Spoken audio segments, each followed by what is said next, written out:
to today's segment of our briefly focused series, Understanding ADHD in Lawyers. I'm Belinda McCauley, Executive Director of the Beverly Hills Bar Association, and I'm so happy to be here today to introduce your speaker, Annie Little. Annie is a real estate lawyer turned ICF certified coach who specializes in supporting lawyers through their job searches, career transitions, and ascent to leadership positions within their organizations. Annie founded JD Nation in 2012 to pursue her vision of a world in which everyone has a fulfilling job, a humane workplace, and a life they're excited to live. Through executive and career coaching, Annie strives to create that world for lawyers by helping them find their ideal job, advocate for themselves at work, and enjoy a life of flexibility and freedom. Annie, we are so looking forward to learning from you today, and now the floor is yours. So understanding ADHD in lawyers. Oops. Just a quick bio. Belinda, you gave me such a lovely intro. Just a little more. I am a career and ADHD coach to hundreds of lawyers, but I'm more recently an ADHD coach because I was diagnosed with ADHD in 2021. And after that point, I realized that many of my clients had it, but they didn't share that with me until I shared my diagnosis. And I was like, what's going on? So before we go any further, let's just start with what is ADHD? Like, what does that stand for? And it stands for attention deficit hyperactivity disorder, which is a bit of a misnomer, but that's what it stands for. I wish we could name it something else, maybe someday. So here's what where we're going to go today, what we're going to talk about. We are going to first dispel common misconceptions about ADHD because that tends to lead to stigma, and that's where we are in the legal profession. And so the big thing is we want to make sure that we understand that ADHD is not a personal failing or a lack of willpower or some kind of flimsy excuse. Then in order to do that, what's really helpful is to understand how an ADHD brain operates differently from a neurotypical brain. Neurotypical meaning what is more commonly happening in a brain that develops like everyone else's. And then third, we are going to learn some strategies for how to improve work performance and emotional well-being for lawyers who happen to have ADHD. So if you don't have ADHD or you don't really care, like why are we talking about this? Why should all lawyers have an understanding of ADHD? And that is because if you're a lawyer or you work with lawyers, the statistical odds are that either you or someone you work with has ADHD. Because we know from a 2016 ABA mental health survey that 1 in 8 lawyers has ADHD. So 12.5% of lawyers in the profession have that. And for reference, that is 2.5 times the rate of ADHD in the general population, which is around 5%. And what we know is that 1 in 8 figure, that 12.5%, is the floor. It's probably quite a bit higher. And that's because many lawyers with ADHD are unwilling to disclose it for fear of retaliation in some way or discrimination. And also, many don't know they have it. For example, if I had taken this ABA survey in 2016, I would have said, no, I do not have ADHD. I very much do. Another reason why it's important for everybody in the legal profession to understand how ADHD affects lawyers is that people with ADHD are at higher risk for certain mental health conditions, especially depression and anxiety, which we know already occur at high rates among lawyers. So on the flip side, also, if you or someone you know is experiencing anxiety or depression, it's just something to keep in mind that ADHD may also be a factor and something worth looking into. I was diagnosed with generalized anxiety disorder when I was 26, and I'm telling you, I would have really liked to have gotten an ADHD diagnosis of some sort in those 15 years between when I got that first diagnosis. So those two are the most important reasons why it's important for all of us to understand. Now, as we go through, we are going to be operating in a framework of neurodiversity, and that's a term that we throw around a lot, but here's what it means for our purposes today. Neurodiversity, as a concept, views differences in the way people's brains process information, communicate, interact with the world they view those neurodiversity views those differences as not only a positive phenomenon, but a necessary one that improves the overall human experience. So people who are neurodivergent don't need to be fixed. It's similar to the concept of biodiversity, where the more diversity there is in an ecosystem, the healthier the ecosystem is.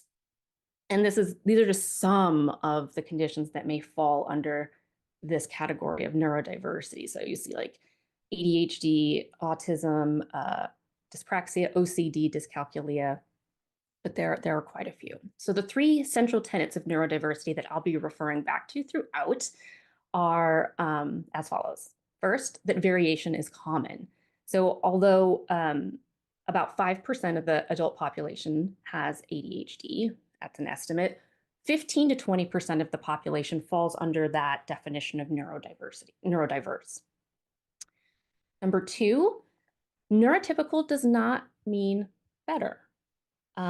Like I said before, neurotypical brains are closer to what is most common with the way most brains develop. And so about 80 to 85% of the human population is neurotypical. But more common does not equate to automatically better, more valuable, or more capable. And vice versa, like neurodivergence isn't, better in any at all either. And the third tenet, which is probably why we're having this presentation today, is that neurodiversity needs to be embraced and accommodated. In other words, awareness is not the end goal. It's good. It's good. It's a start, right? But to get to embracing, accepting neurodiversity, that means we need to have reasonable accommodations for different types of brains. And one way to kind of remember this is to think about the way the world is structured, because it is structured by and for people with neurotypical brains.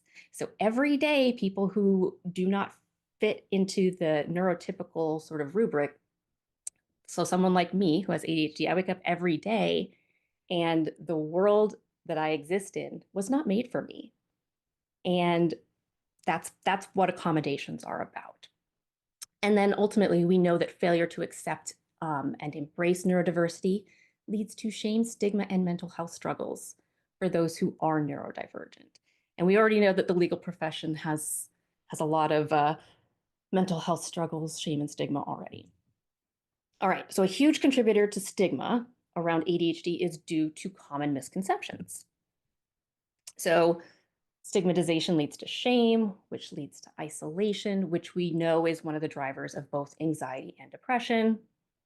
And like I said a million times by now, right? Both of which are mental health epidemics in the legal profession.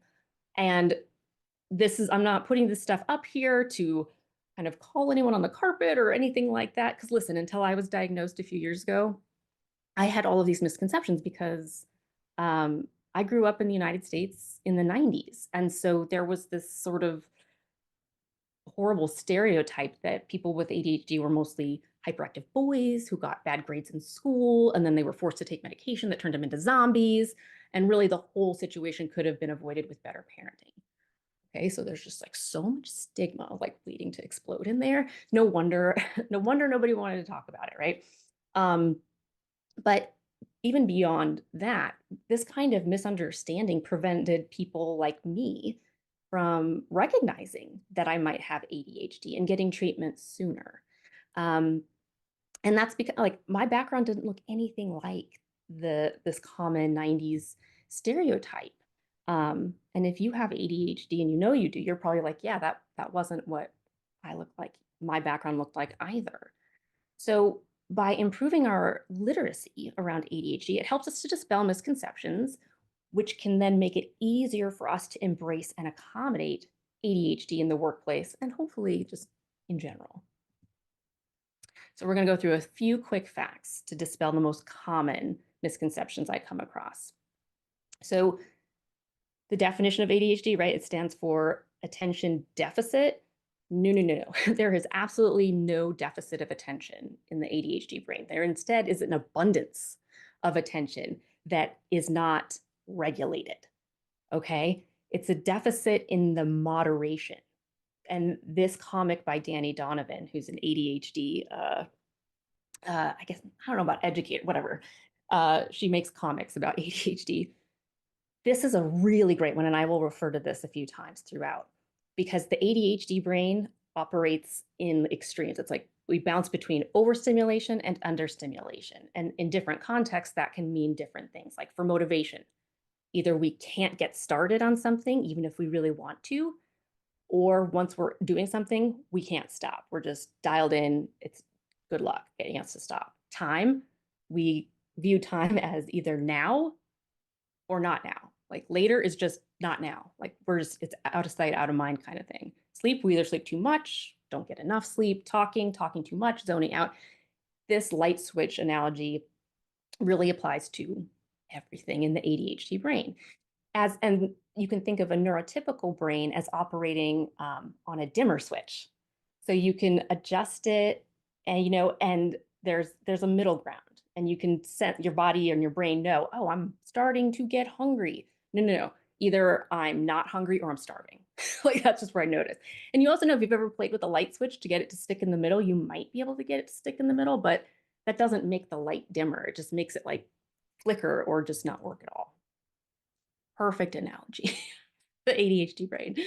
Also, ADHD has historically been underdiagnosed because we are hearing a lot these days about how ADHD is being diagnosed so much and it's so overdiagnosed. I just read this article in the New York Times yesterday. It is not great.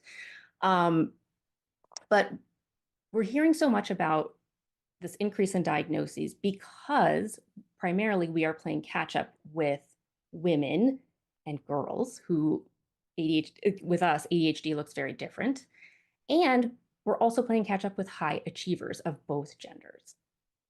At the same time, it is also true that historically boys have been overdiagnosed. Absolutely, it's a real problem.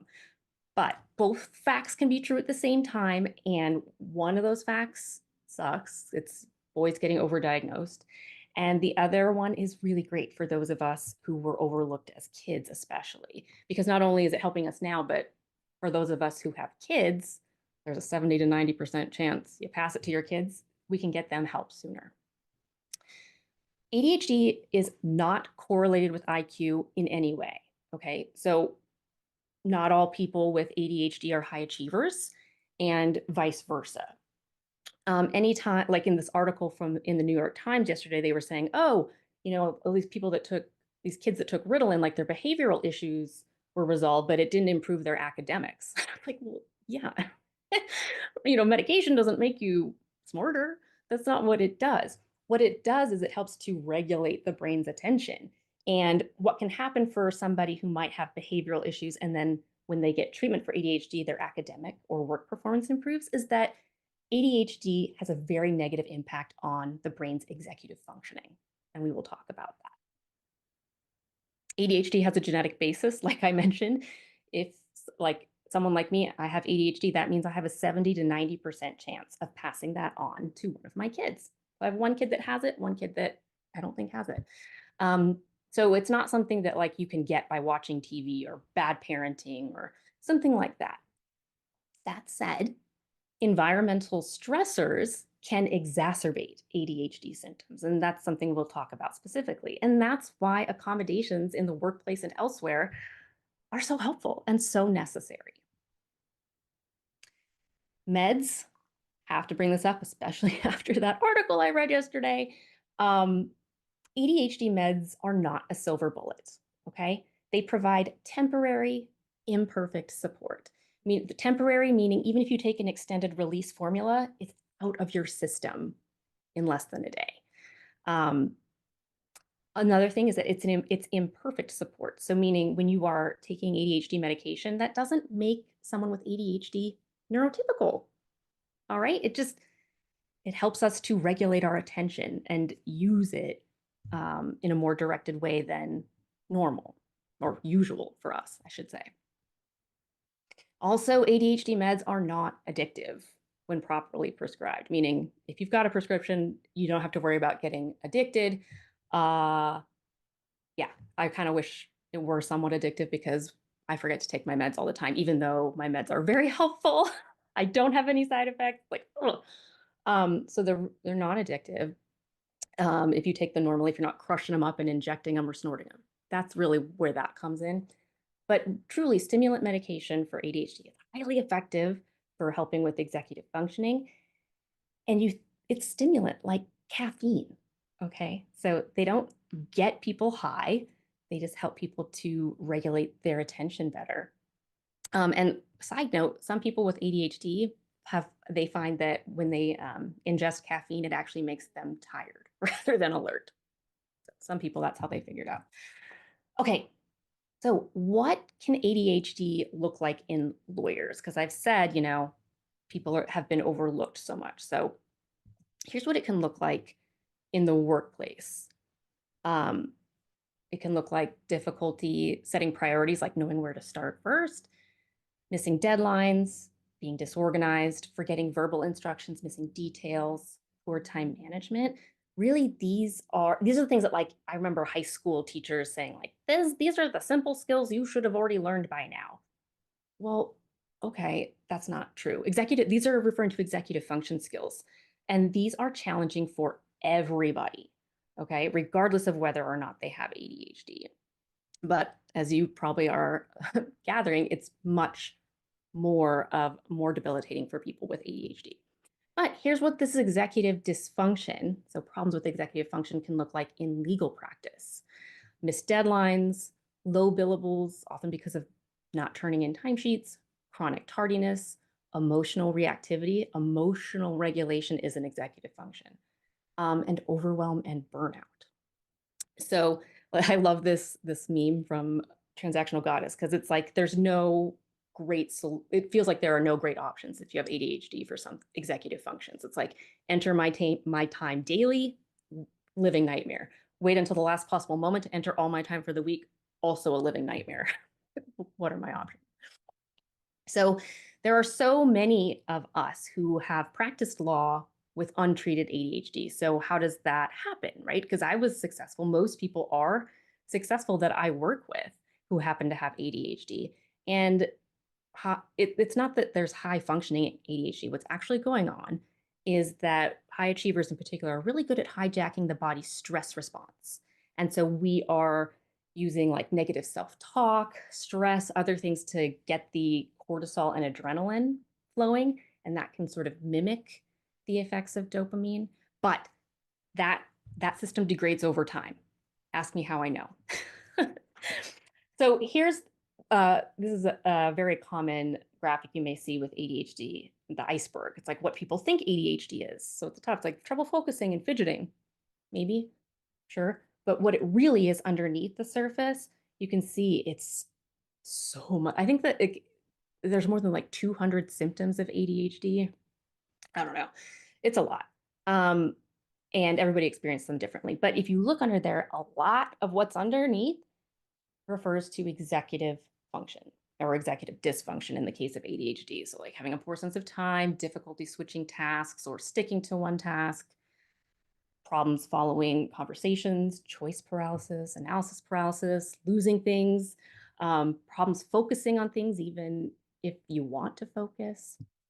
So you can look at that in more detail if you want later. But I don't like to dwell on it because there are strengths that are inherent to ADHD that are really valuable in legal practice. So I like to focus more on the ADHD strengths iceberg. And this is different from looking at like DISC strengths or strengths finders. And we're also not reframing ADHD symptoms as like, oh, this is a negative symptom, we're going to reframe it in a positive. No, these are actually things that you can leverage to be successful. And many of my ADHD clients who are lawyers, that's what they have done. So what people think ADHDers are good at, talking fast, check. Creativity, sure. But what we're really good at, I love the first one. It's like literally anything they find interesting. Okay. And when that happens, you might have heard of the term hyperfocus before. So thinking about the light switch, like one end of focusing is like the complete inability to focus. And then the other extreme is focusing to the detriment of everything else, like ignoring your bodily needs, not hearing alarms, like really, really focused. But the ADHD brain is great at solving problems, really great at making connections, recognizing patterns. ADHD brain can process complex concepts really efficiently and effectively when the person is interested in it. But one thing that I find, in addition to people with ADHD being highly empathetic and more optimistic, especially than most their counterparts lawyers, people with ADHD in general have a strong sense of justice, or to look at it from the other way, an intolerance to perceived unfairness. And that is what brings a lot of people with ADHD into the legal profession.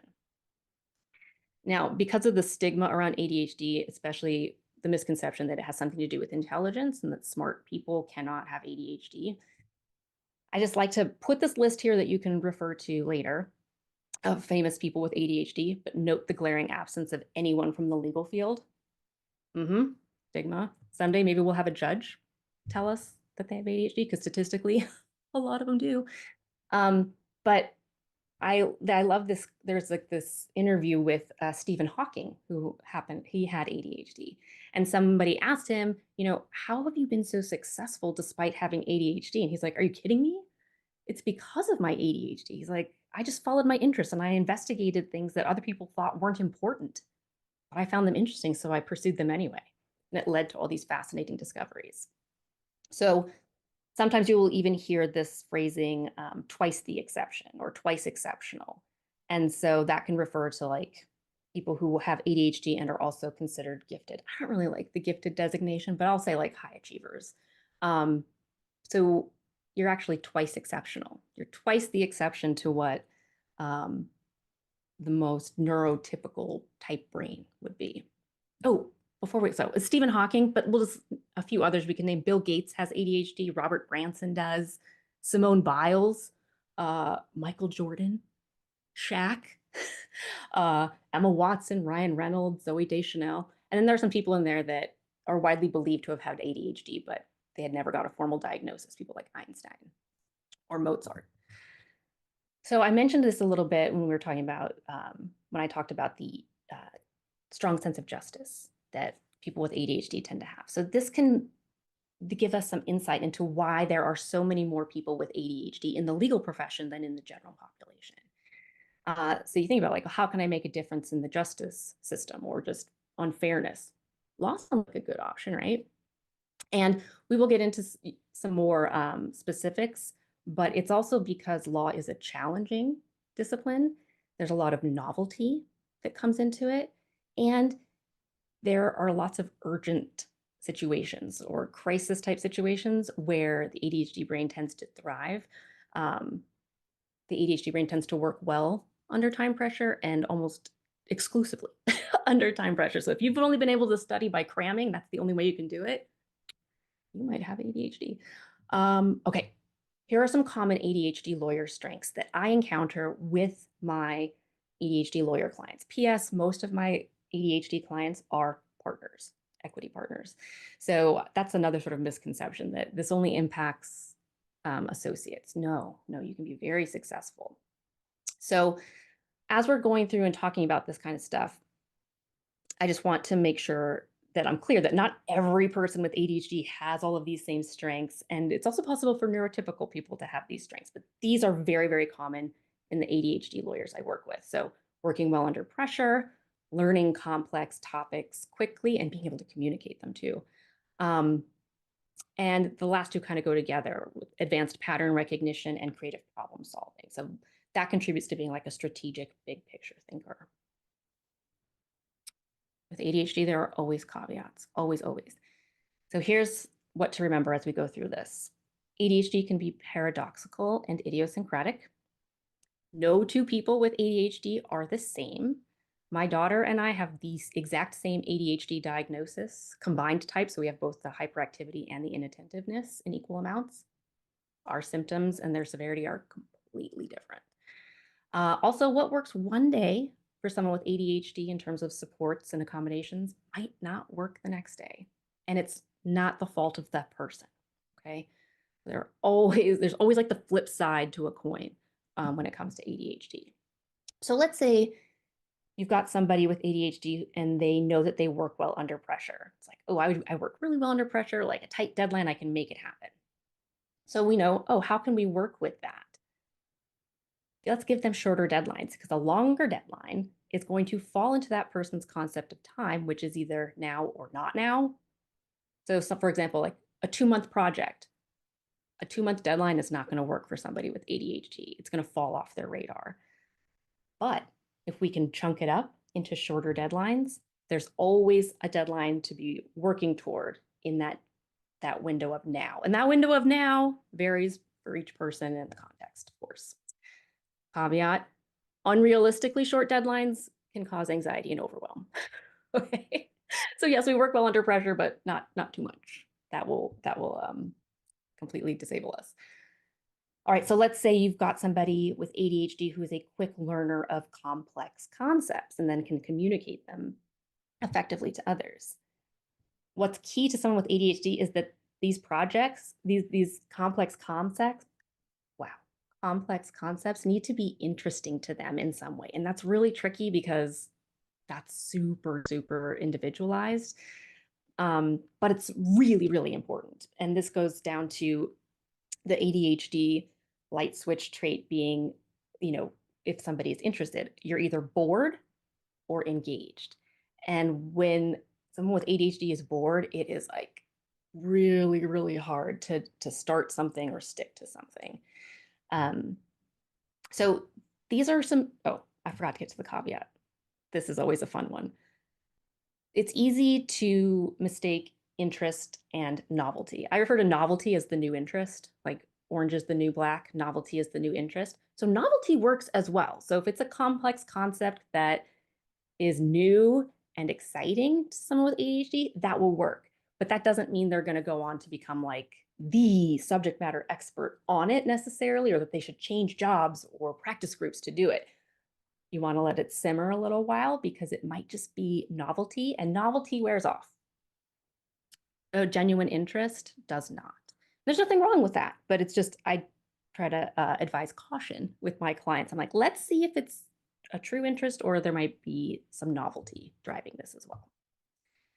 And let's say you've got someone with ADHD who is a strategic problem solver, a big picture type person, needs the big picture context. And this can be really tricky in legal practice, especially in a law firm setting. As everybody knows, when you come in as an associate, you're getting these little pieces of projects, right? And for me, I was a transactional lawyer, so I'd be drafting loan documents or leases or negotiating things. And it was so hard for me to know. I was like, I got to know what the whole deal is. I know I can't be in on all the conversations because of billing, but you got to give me the whole forest, and then I can focus on the trees. Because if you give somebody with ADHD the greater context, you're empowering them to make connections and recognize patterns and to do that independently. Whereas if you give them just the bare minimum, they're going to have to come back and ask questions to be like, so is this what we're talking about? Or is it relevant to that? What about this? So I felt awful, like having to ask all these questions, and then I would procrastinate. It was a whole thing. So this is the light switch trait of ADHD here refers to structure.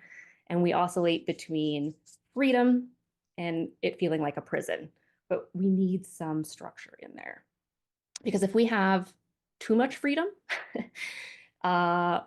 we're gonna just think everything is important, because we are driven by what is interesting to us, not by what is a priority.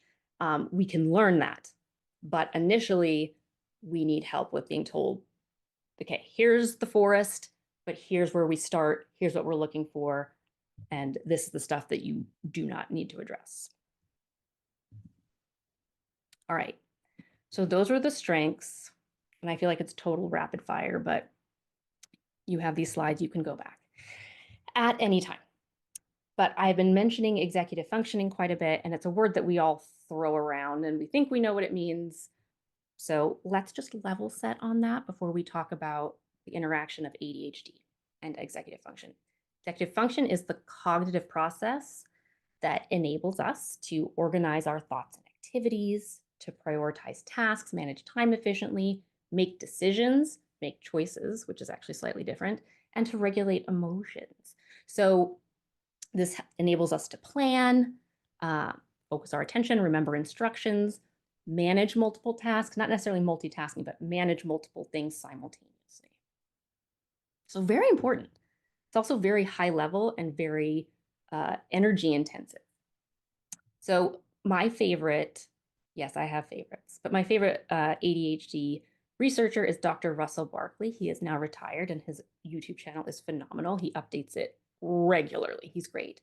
And he has referred to ADHD at times as an executive function deficit disorder. I really like that framing because it recognizes that everyone suffers from executive function deficits to some degree, depending on circumstances.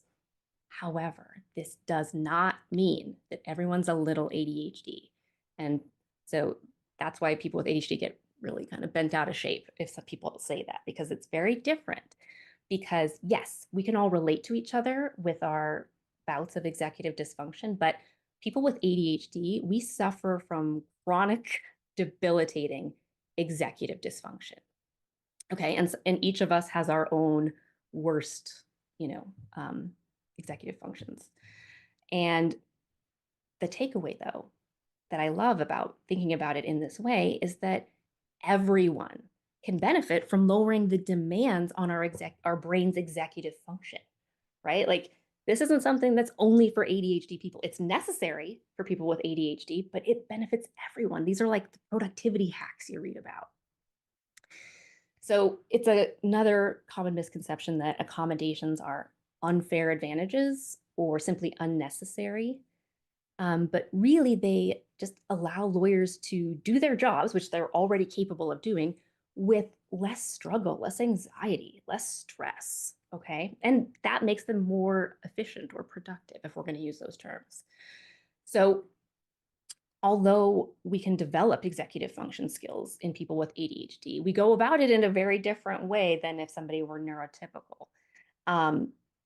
And that is why it's important to understand and learn about ADHD informed approaches so that we can give people with ADHD the skills and the supports to get those executive function where they don't have to struggle. They don't have to feel like they're working 10 times as hard as their neurotypical counterparts. So yes, we're going to talk a little bit about the neuroscience of executive dysfunction. And I've gotten feedback, very positive feedback when I've talked about this, that people will say, understanding the science makes it even easier to remove like the idea that someone might be lazy or just not trying hard enough when they understand, oh, it's about dopamine in the brain, and we cannot control dopamine any more than we can control like our insulin levels, you know? So my guy, Dr. Russell Barkley, he breaks this down really nicely. He says, ADHD is not a disorder of not knowing. We know what to do. The ADHD brain's like, yes, we know what to do. It's a disorder of not doing or not executing on what we know needs to be done. So ADHD brains know what to do. It's executing on that knowledge that's problematic, to say the least. It's frustrating for everybody involved, but to be in the body and be like, I know I need to do this. I want to do this. Why can I physically not do it? And it's because doing something requires dopamine. Executing on that knowledge requires that neurotransmitter. A couple others, but this is the main one.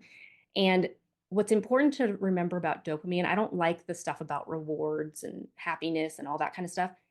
I like to think of it as the motivation neurotransmitter. It's the motivation hormone.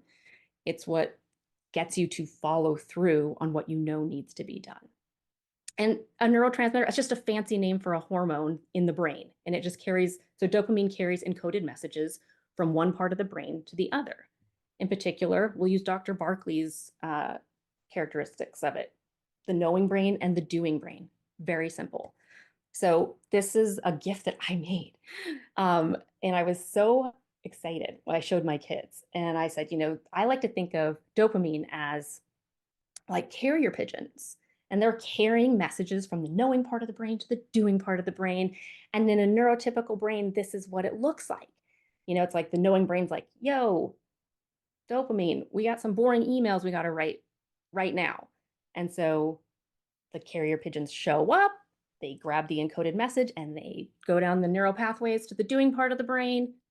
They're like, here you go, doing brain. Doing brain opens the messages and follows the instructions and executes. Amazing. So I'm like, this is how I imagine it looks like in a neurotypical brain, because I don't have one. And my kids were like, those aren't carrier pigeons, those are doves. I said, like I said, this is how I envision it working, because this is what my carrier pigeons feel like. So in the ADHD brain, the carrier pigeons, aka the dopamine, often goes rogue. It's MIA. It may not come when the knowing brain says, yo, we've got these boring emails we got to write right now. Maybe the carrier pigeons don't show up. Maybe they do, but then they drop the message before they get to the doing part of the brain, or they take the wrong neural pathway, or they fall asleep, or they eat it. Like, there are so many things that can go awry in the dopamine delivery system that it's a part of why ADHD is so complicated and so hard to understand sometimes. And this is also why it's important for us to remember that there's the carrier pigeons that we don't have control over, the dopamine, because it's not being lazy. And that's something that I used to tell myself to hijack my stress response. Like, why are you so lazy? Like, you could do this before. Why are you not doing it now? But the thing is, when you're lazy, when you're being lazy, you're enjoying lazing around and not doing things.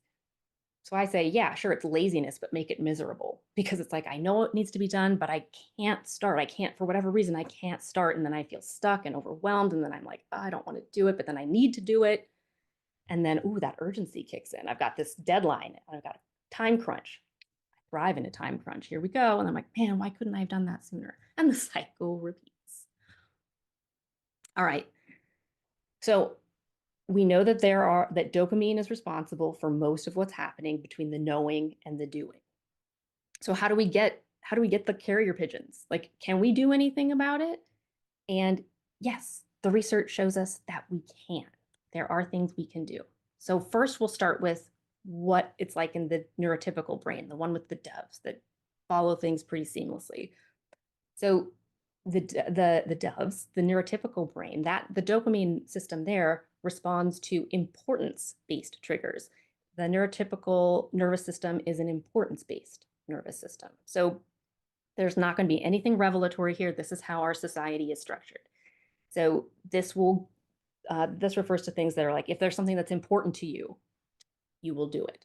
If it's important to others who are important to you, like your boss or your significant other or whatever, if it's important to someone else like that, you will do it. If there's an anticipated reward, you'll do it.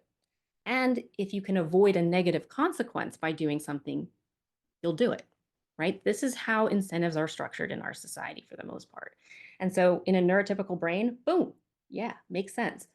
ADHD brain doesn't work that way. And so we're like, what is wrong? What is wrong with us? There's nothing wrong with the ADHD brain. It is just different. It is based on importance-based dopamine triggers. So people with ADHD, we have an interest-based nervous system rather than an importance-based one. This is just different, not better, not worse, okay? So the four main dopamine triggers, summoners, however you want to think about it, are things that are interesting, which depends on the person, things that are challenging or fun, gamifying things can work, things that are novel, new, and of course, things that are urgent. So these are the four interest-based triggers that we are going to be sort of pulling in over the next many slides, let's say. But we'll take a quick timeout, because this is often where my neurotypical people are thinking or asking, like, well, yes, guess what? I also prefer to do things that are interesting. But if it's important, even if it's boring and awful, I just get it done because it's important. It needs to be done. And yes, if you're neurotypical, you can do that. And interest-based triggers are nice to have. You can make that unsavory task that you have to do that's important that you don't want to, you can make it a little more palatable by also injecting some of these interest-based triggers. You will respond to those as well. It's, again, like those productivity hacks or life hacks you might read about. But what's important to know is that for ADHD brains, interest-based triggers are necessary. Without them, there's no dopamine that's going between to carry those messages between the knowing and the doing parts of the brain. And if there's no dopamine, there's no doing, right? So we keep that in mind as we're coming up with accommodations or ways to support our ADHD lawyers in the workplace. So that's what we're going to talk about here is like, how can we minimize the executive dysfunction for people with ADHD by using that interest-based nervous system, by leveraging what research has shown us about that? Because remember, we're not here to fix people with ADHD. Neurodiversity views these differences as good. They don't need to be fixed or eliminated, but we need to help people with ADHD to adapt to a world that wasn't made for them. So here are the three most common executive dysfunction issues I see with my clients, and that, of course, I experience as well. But this is what we would tend to call them: procrastination, disorganization, forgetfulness.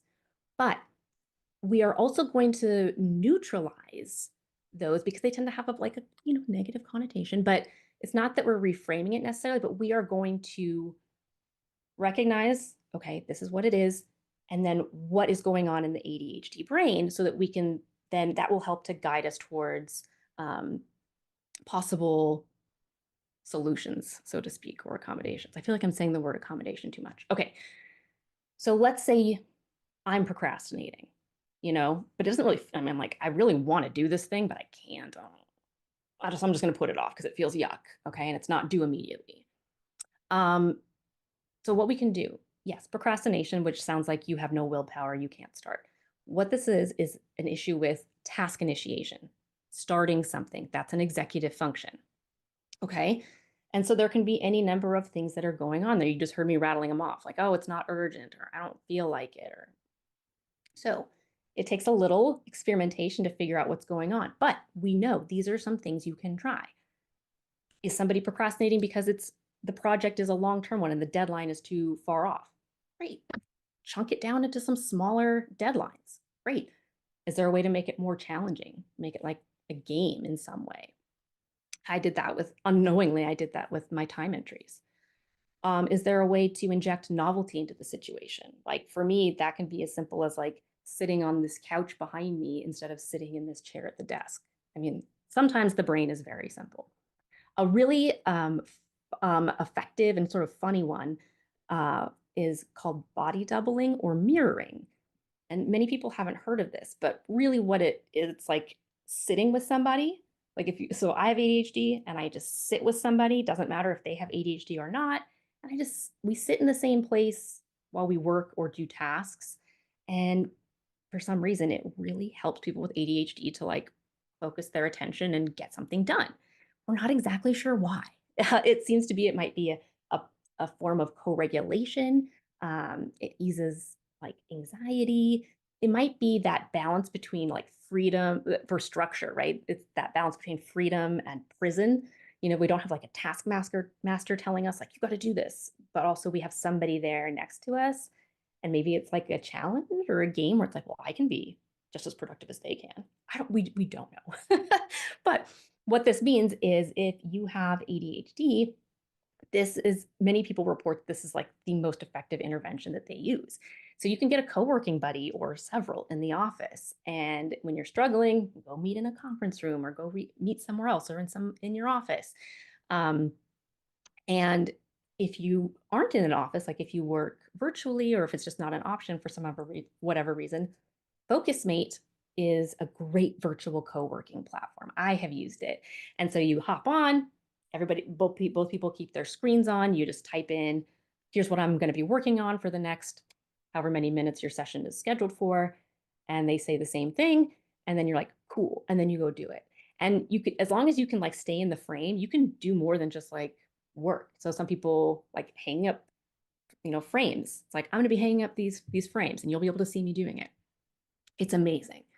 So this is one of my favorite ones that I like to bring up because people are like, "Whoa, no way." Okay, so let's say you've got someone with ADHD who seems to be disorganized or frazzled. Like organization is tough. This can be the executive dysfunction here can be around prioritization and or ordination. And ordination refers to doing things in a particular order, whereas prioritization is understanding which thing is most important and therefore should be considered first. But when you have an interest-based nervous system, anything that's interesting is important. It's the same thing. We don't view it that way. So when it comes to projects, if this is an executive function that's hard for you, it's okay to ask a supervisor to say, hey, help me prioritize. What are your priorities on this? I used to ask that all the time. I didn't realize what I was doing, but I was like, here's what else I've got going on. What's a priority for you? And then if it's something that's going to be like recurring, these type of projects or like if for me, like doing commercial lease amendments, it would be helpful to put together a cheat sheet so I could know this is the high priority things to start with first, then this, and even these are the high priority clients that need to be responded to in a certain way within a certain time frame, so that you're not always having to ask. That's one way of learning. All right, is really having cheat sheets. A big one that I love to do for this for myself, and many of my clients find this helpful as well, is at the end of the day, do a brain dump so that you're like, this is where I left off with things, and I know at this point what I need to work on first thing. Like it's easier to remember like what's really hot, like what are people wanting from me at the end of the day, as opposed to coming in the next morning or at the end of a weekend and being like, oh, so what am I supposed to do first? Because I don't want to do that. Yeah, Dwight, I will have 7 first priorities. No, that's not how that works. And here's another visualization. This is Danny Donovan again. And so non-ADHD, it's like, that's not important. This is important. This is all relevant to the task I'm completing. If you've got an interest-based nervous system, it's like, it's interesting, so it's important. And then some things that are important but are uninteresting won't get done too. All right. What if you've got someone who you're like, God, they're so forgetful or they're so flaky or something? What's happening there is likely related to working memory deficits.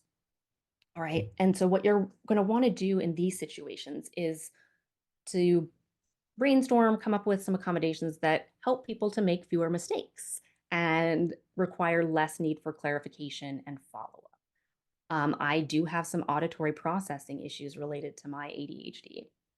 So one thing, I can sit there and I could take notes. Like a partner would be telling me what to do and I could take notes, but like I might not get it right or whatever. But I knew that I had trouble remembering details like that. So I tried to get it down, but it was so hard. But I could have said is, hey, boss, good talk. Could you just pop in an email exactly what you want me to do? And they could say yes or no. Fair point. Like if my assistant were to ask me to put instructions in writing, I'd be like, no, I cannot do that. That's not going to work. I will never get that to you. But I could provide an alternative. I could say, you're welcome to record our conversations about this or send me an email afterward and say, hey, this is what I got from our meeting. This is what I'm going to be working on. Did I miss anything? Or can you clarify anything? And I'll say, yes, I could look at that email and get back to you right away. And that's just understanding which executive functions give me the most trouble as opposed to the ones that don't. And this is another one that we can benefit from having, like if it's something that's going to be recurring, having flow charts and timelines and things like that, so that we're not having to constantly go back over and over again. It's unavoidable in a lot of situations, but that's one way to limit, so to speak, the sort of follow-up you need. And this is a great visualization of what the limits on working memory look like for somebody with ADHD. Listen, working memory, so there's 3 types of memory. There's short-term memory, long-term memory, and working memory. So short-term and long-term are like encoded, right? I'm saying right, like we're all cognitive psychologists. That was one of my majors. Okay. But working memory, I like to think about it as like the kitchen island, right? Like when you're making something, working memory is where you have all of this information available that you're going to be using. relatively soon. So there's a lot of stuff out and it's there to be accessible, right? So the bigger the kitchen island, the more stuff you can keep on it. Well, lucky for those of us with ADHD, our working memory table is like a drink table, like that little one behind me. It's just smaller. So you can see, like on the neurotypical working memory table, it's imperfect as well. There's stuff that falls off to the side. Nobody's working memory is perfect. We all will walk into a room and be like, why am I here? But does it happen to you 4 times a day? It does to me. um, and it always has. So that visualization is really helpful when it's like, I can't believe I forgot that again. And I'm like, you know what? It's just the way it is. Like my third grader's like, Mom, your working memory table is so small. I'm like, that's right, bud. It is. So I ran through some examples of, hey, you got somebody who's got this executive dysfunction happening. Here are some ideas. Here are some more resources. Job Accommodation Network, askjan.org. It's actual examples of real life accommodations people have put into action. Also ideas for other ones. Last I checked, both of these guidance documents on the Americans with Disability Act are still up on the government website.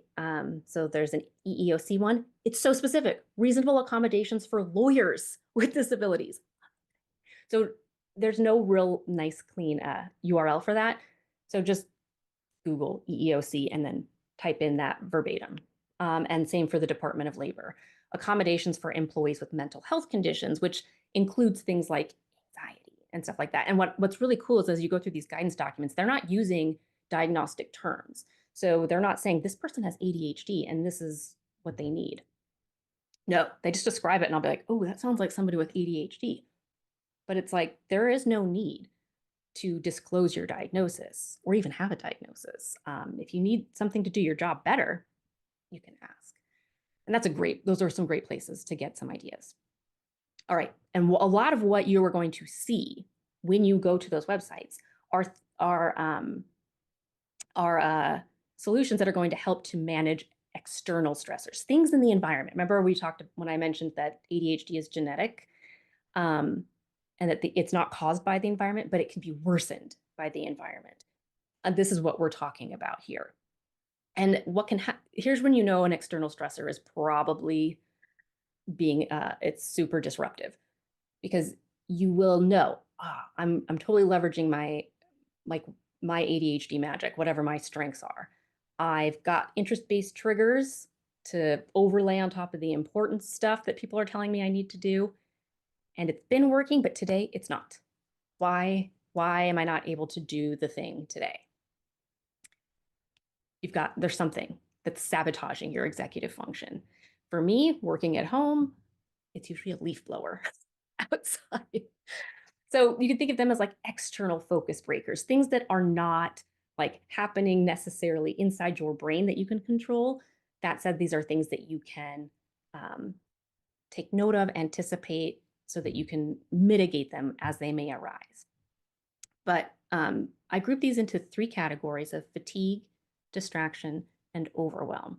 And the visual that's really helpful here is to think of like a neurotypical brain. Remember, neurotypical brains have an ability to regulate attention and other sort of functions in it, whereas the ADHD brain, that's the feature of it, it's an inability to self-regulate, an inability to moderate pretty much everything. So neurotypical brains have this kind of filter to help filter out the things that aren't important or aren't helpful. ADHD brains don't have that. So literally hypersensitive, very sensitive. And so it's important for you to understand which of these sort of external stressors are real focus breakers for you. So for me, I've got all kinds of different like earplugs and headphones and things that can block out sound entirely, other things that allow me to participate in conversations, but it's just filtering out the other stuff. But so when it comes to fatigue, lack of sleep, and I know sometimes we can't control that, but figuring out how much sleep you need and working on that is really important, especially because ADHD brains need more sleep. We work harder. Our brains work faster and harder and need more recovery time. Illness, again, you can't necessarily control for that, but it explains like why your focus might not be working that day. Hunger also. ADHD brains, either I'm not hungry or I'm starving. So having a high protein snack available, it's kind of healthy, like nuts are a good quick one. Distraction. These are the sort of sensory things, like lighting. For me, it's noises, like physical irritations. But so people, you might want to request having different types of lighting in your office, like if the overhead lighting is too severe, or having some sort of blocker on your monitor if it's too bright, or being able to put it in dark mode if that's whatever. And overwhelm. This one's tough too, but it's very, very important. Emotions, because emotional regulation is an executive function too. So if you're going through a tough time, like grieving the death of somebody, yeah, your systems aren't going to work as well. Hormones. So if you're undergoing some sort of treatment that's messing with your hormones, like chemotherapy, or you're pregnant, or you're going through perimenopause or menopause, be forewarned, estrogen and dopamine are linked. So it's tough. And also just extreme stress and going through burnout.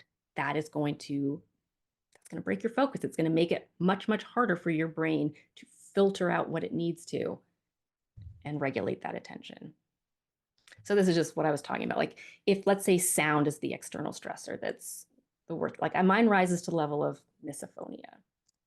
So I've got noise canceling headphones. I've got the sound reducing earplugs so that I can participate in conversations.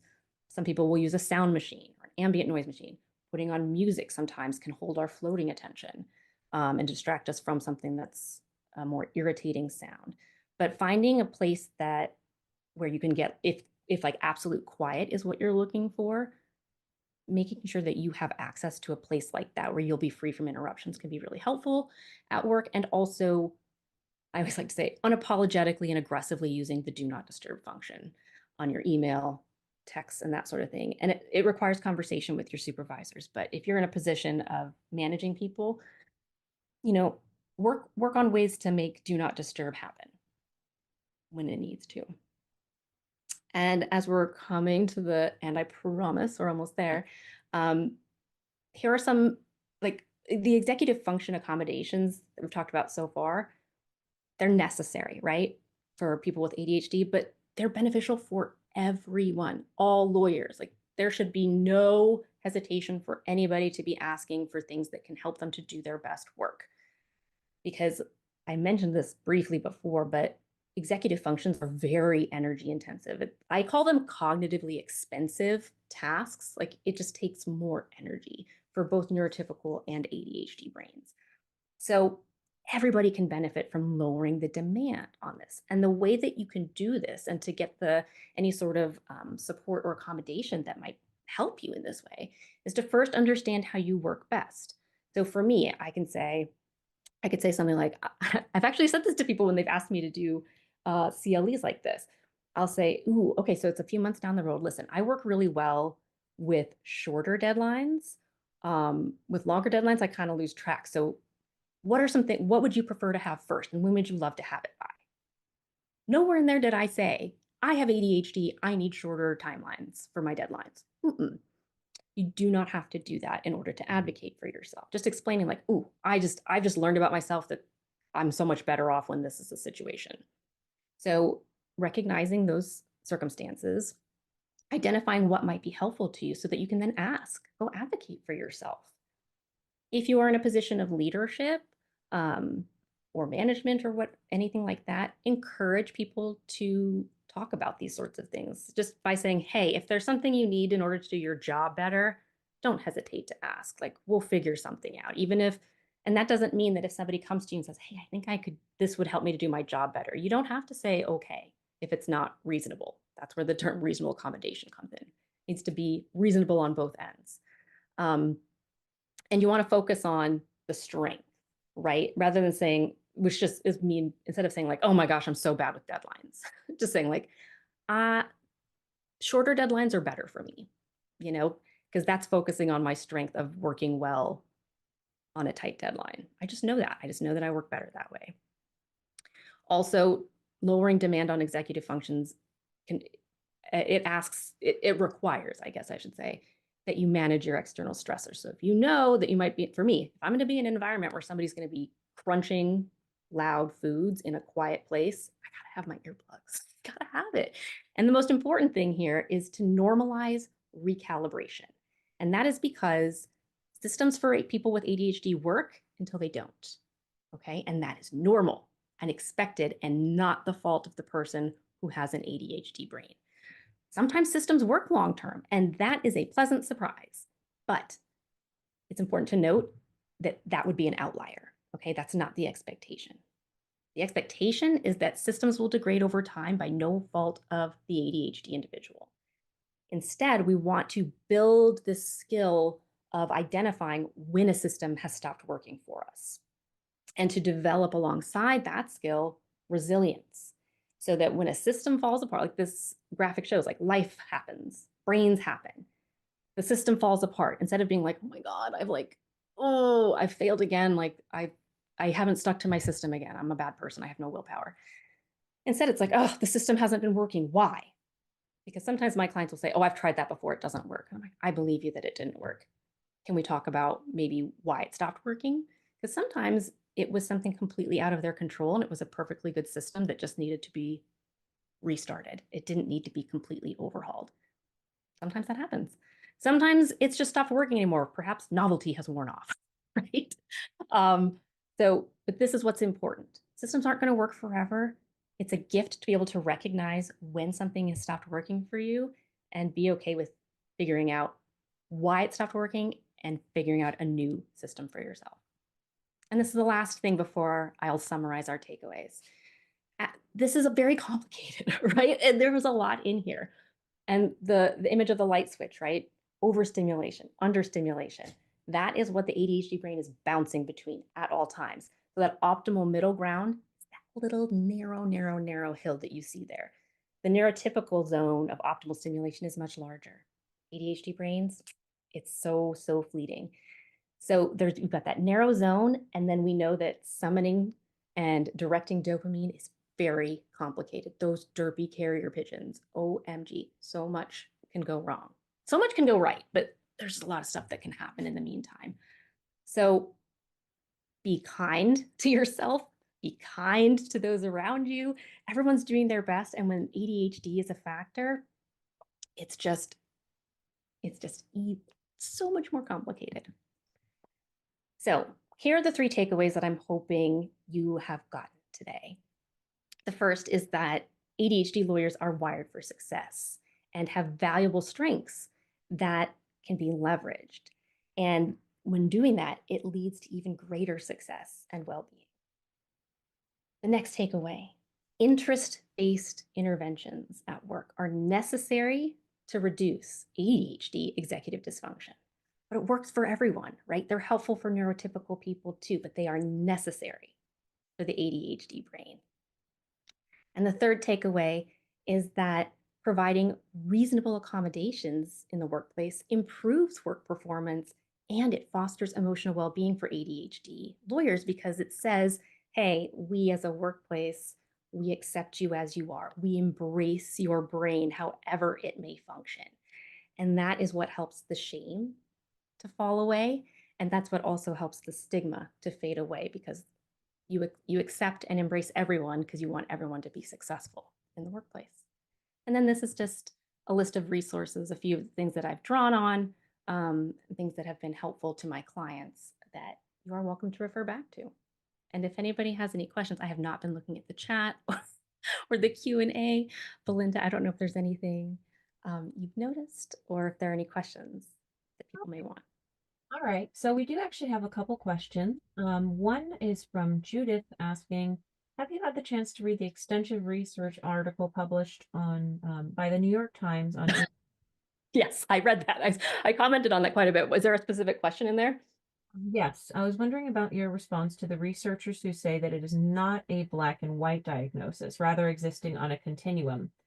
The author also interviewed many scientists who are experts on saying that the studies are showing that medication loses its effect after 2 to 3 years. Yep. Okay, so this is very complicated stuff to remember. But first of all, remember how I cited Dr. Russell Barkley many times? He's my favorite. He's like the preeminent researcher. They mentioned him. They did not interview him. They did not talk to him, okay? that was a glaring omission. I'm just saying, like, that article was so poorly researched. It's not a black and white diagnosis in the sense of like, you will have these symptoms or not those symptoms or whatever. Or like, remember how I said, my daughter and I both have a combined ADHD diagnosis. My most problematic symptom, task initiation, that's not hers. Hers is emotional regulation. I do not have problems with emotional regulation. Okay, so in that sense, it's not black and white, and that these are the symptoms that you will always get. Also, they didn't even mention, they said that the number one diagnostic criteria is the DSM. I'm like, it's actually the Vanderbilt assessment, which is kind of based on the DSM.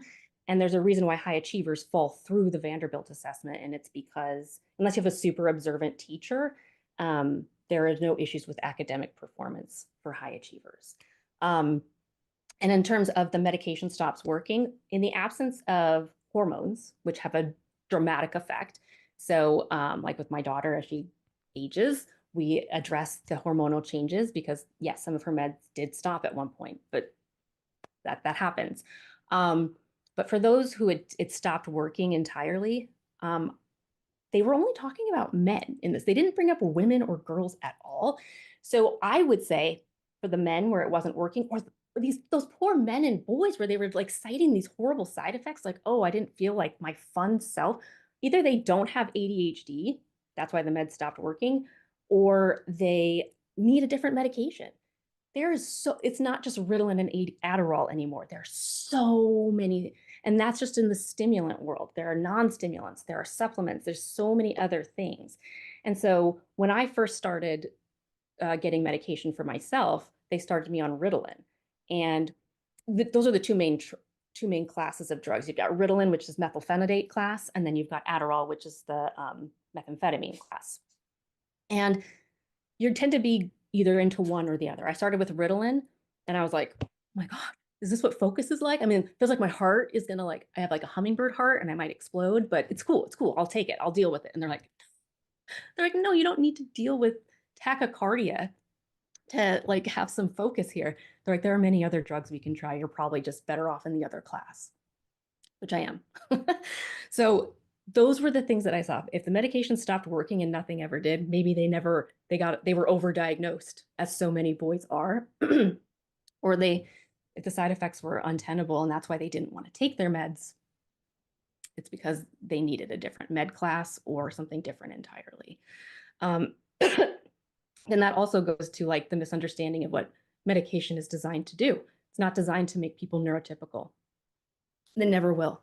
It's designed to help minimize executive dysfunction primarily and increase that dopamine delivery system so that we can get more messages from the knowing part of the brain to the doing part of the brain. It's not about making somebody an academic superstar. If you're not already inclined for academics, medication's not going to do it for you either. I have so many feelings, but I'll stop there. I actually have another one here as well. Judith asks again, I'd love to hear about the gamification of billing. Do you have any? I know, wouldn't we all? So I will tell you what I did. It's not going to be super helpful. Billing is the most complicated issue that we ADHD coaches deal with. Like when I talk to my trainers and my peers, we're like, what have you found works? Because it needs to be so tailored to the individual because billing is such a gross thing from a psychological perspective. I just had like an epiphany with one of my clients recently, and it's like so magical, but it took us a year. It took us a year to get there. For me, I gamified it in the sense that I was like, okay, if I keep track of my time as I go through the day, I can leave work as soon. Like I had a job where I represented banks, my first job. And so it wasn't about FaceTime. It was just like I worked until the banks were closed basically, and then I could go home. So I was like, if I keep track, first of all, I don't have to go back and review this boring stuff and try to call things up. And I don't have, and my bills are ready to go and blah, blah, blah. And there were some macros and shortcuts in our system, but I always had it up.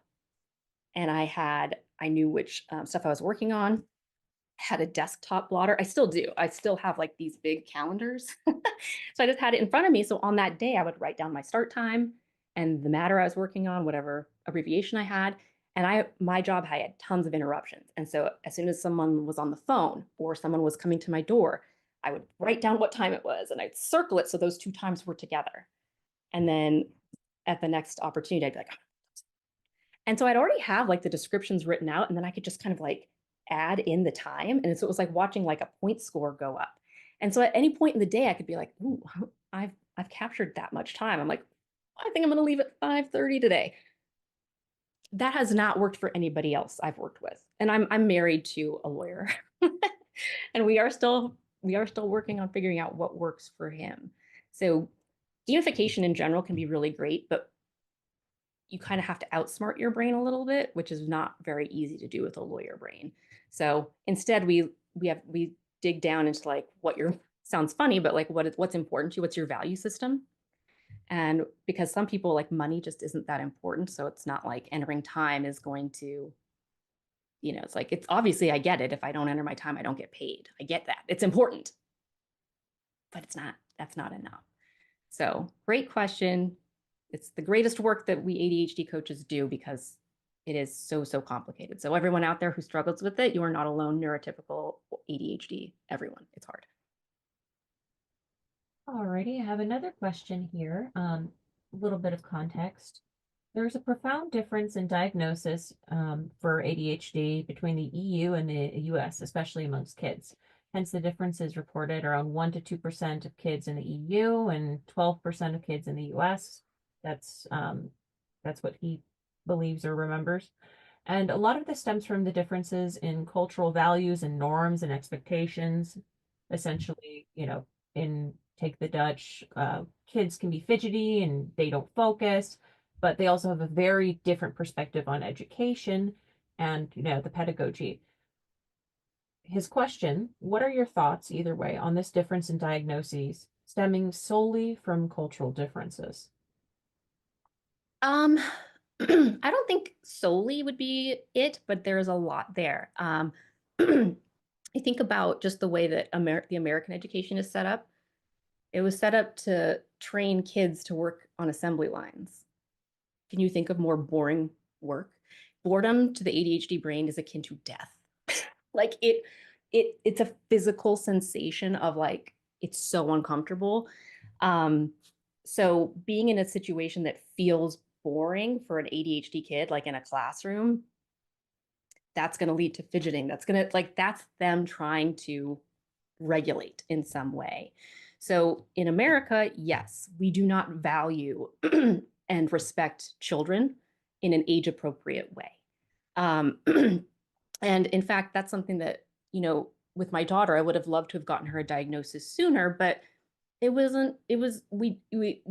couldn't, because it's like, well, some of what that is actually age appropriate. Like little kids have emotional dysregulation. And then when it got to be no longer sort of like, and from a developmental perspective, like psychology, developmental psych stuff, that's when it was like, okay, now can we let's start looking at that. And especially here, there are different expectations for girls and boys, especially in the classroom. And that's why there's so much more overdiagnosis of boys than girls. And they used to think that girls suffered disproportionately more from inattentive ADHD, which it used to be called like ADD. Now it's just either inattentive, hyperactive, or combined. But I was an ideal student. I didn't fidget. I didn't space out. That wasn't it. My hyperactivity is in my brain. I have, like, when I'm not on medication, I have at least 3 to 5 songs running through my head. I thought that was normal. Multiple thoughts happening at the same and just bouncing, constant ideas and stuff. And when I take medication on a good day, I get that down to like maybe 2 things at once. So my hyperactivity was socially acceptable because it was invisible. Whereas if you've got a kid who's like fidgety or, I'm obviously very talkative. And that was probably the only thing I ever got in trouble for. But there is definitely a cultural component to it. And I think there's also like the educational part of it, in that outside the United States, there is more of an emphasis on doing stuff outside the classroom and less emphasis on sitting at a desk all day. And like we have sent our kids to what I call a hippie school, where most of their activities are done outside, just in an experiential way, for part of their education, I should say. So I think that there's a lot going on there, and I absolutely have a bias as somebody who was overlooked with ADHD because I suffered tremendously for 40 years, and I would have loved to have had these tools and this knowledge sooner, so for me it's less about like exactly how we diagnose this stuff. It's about, and that's one thing that one positive I was trying to pull out of that New York Times magazine article yesterday, where it's like, because if you have ADHD and it's not, the symptoms aren't severe and affecting your life negatively because you are in a line of work where it's fine, great, like that's wonderful. So it's more about like, does your ADHD present problems for you? Is your ADHD debilitating for you? Or have you found ways to manage it that work for you, whether that's with medication or otherwise? Of course, you have to have a diagnosis for that. But, I think it in the way that it's like autism spectrum disorder, ADHD symptoms are on a spectrum as well. And there's like over 200 symptoms. So it's like, we don't all have the same symptoms manifesting. So it's a good question, and it's a hard thing to kind of isolate, I think, as an answer. Alrighty, it looks like we just have one last question here from Peter asking, how can you develop helpful tips for dealing with organization issues, such as having problems with proofreading documents? Yeah, proofreading, yes. So it depends on everything depends, right? Depends on like what type of document, what things you've tried. As a career coach, I'd go through this stuff with people with like cover letters and resumes. And so it might vary if we're talking about something that you yourself have created versus something that someone else has brought to you. Now, my neurotypical husband, he's also a transactional lawyer. He will literally take a ruler and just go line by line. I'm like, that's not gonna happen. So what, for me, reading something aloud, I know I could never read a commercial lease out loud. That wasn't helpful for me. But reading out loud can be really helpful if you're proofreading for errors. Also, reviewing a document from bottom to top. So not reading backwards, but like reading the last sentence first, then the sentence above it. So these are things for sort of like grammatical typo. Also be looking, if you're looking, it's proofreading, which, try to read for like one error at a time. So it's like, I am going to read aloud to check for grammatical errors. Then I'm going to read bottom to top to look for punctuation errors or whatever the case may be. So it's like, are you looking at citations? Are you proofreading citations for a brief? Are you, reviewing it for content? If it's a matter of you don't want to do it because it's boring, there are, our interest-based systems aren't great with rewards unless they are very frequent and near in time, getting it into like that window of now. So for me, when I'm having, a tough day or whatever, and I just need to write an email or do something that doesn't seem that big of a deal, I have these sour gummy bears that I have because sourness can kind of kickstart your brain a little bit sometimes. And so I'll be like, if I write one sentence, I get a gummy bear. And so it's like it doesn't work every day. It only works on those really hard days. So if you're like, I need to proofread this for this type of reason, or I need to proofread for that type of reason, you can say, this is kind of one way of gamifying. I read one sentence, I revise it as needed, blah, blah, blah. Then I get an M&M, then I get a gummy bear, then I get to go do some jumping jacks, whatever the reward is for you that's like really quick and a quick win type of deal.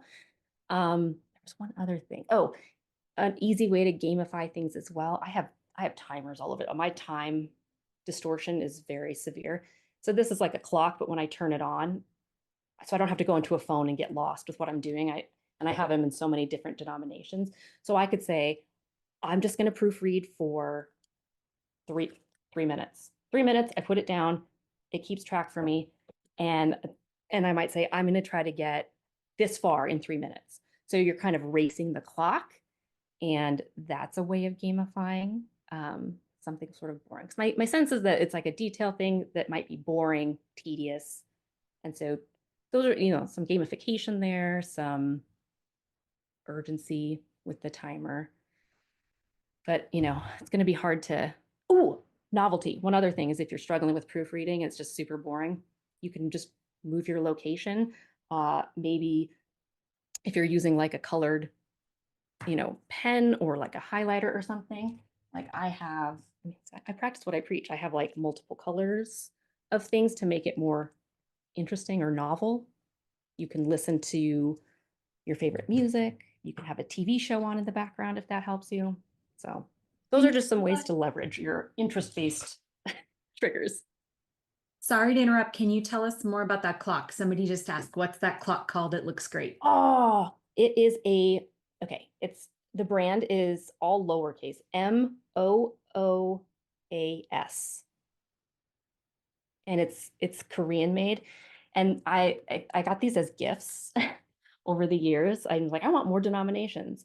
So I have 4, and I have a lot of them here right now, but I would keep one like in the bathroom because I would lose track of how long it takes me to get ready because it's boring and many, many steps.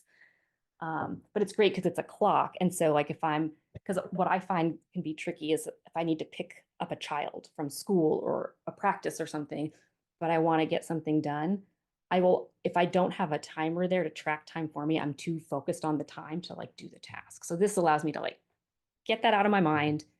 And also with setting a timer in a phone, that's just a recipe. I open my phone and I'm like, why am I here? The equivalent of walking into a room and being like, why am I here? What am I looking for? So this is my workaround for that deal. But they fit in like purses, briefcases. I love them. They're a little pricey. I mean, they're probably like $20 sometimes, but I like them. Thank you so much, Annie. That was a great tip on the clock and so many others. We learned so much today and just really appreciate your time and expertise and are looking forward to your next program. Yay, me too. This was so wonderful. Thanks for having me. I hope everyone got something out of today.